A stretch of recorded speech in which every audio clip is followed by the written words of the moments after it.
Takže čau, to jsem zase já, George, a vítejte u tutoriálu, jak svařit, nebo já nápoje budeme dělat a podobně. Tak doufám, že všichni znáte takový ten kyselý spray, jak se nastříkáte do pusy, jak je to kyselý a barvivo v tom je nějaký. Tak já tady mám ještě bordel z minulého dílu, protože to natáčím hned po sobě.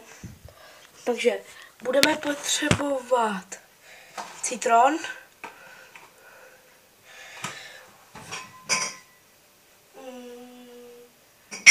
potom nějakou menší skleničku,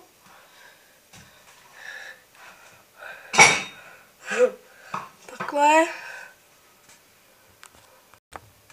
cukr a obyčejnou vodu. Takže vezmeme si citron a co nejvíce ho vymačkáme do hrnečku nebo do skleničky. A nebo nejlepší by byl takový ten v té tubě, jak je ten citron. Tím se to dělalo líp. Tak si to vezmete. Nebo počkejte, já si vezmu tady tu věc.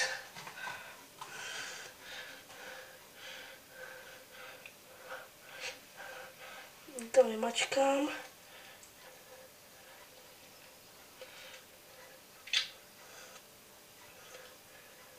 Tak. Takhle. Takhle vezmete cukr. A aby to bylo úplně nacucaný tím cukrem. No. A teď už vám stačí jenom tak nějak to má vypadat.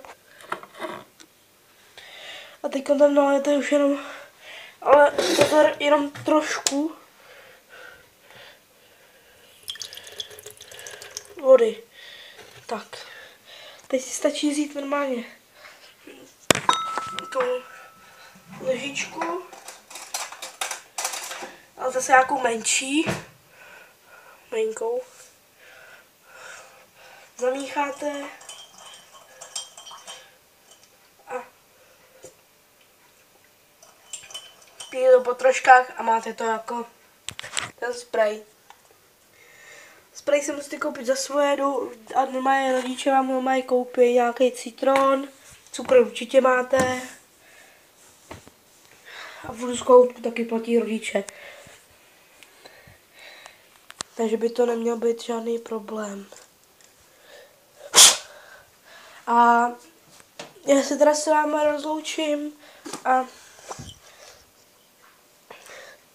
normálně si to můžete dát do toho spreje, jak máte, když jste si to už někdy koupili, tak si do toho spreje normálně můžete nalejt a máte to. Takže já se s vámi u tohohle dílu rozloučím a nechci se překvapit, co uvidíte v dalším díle. Takže čau.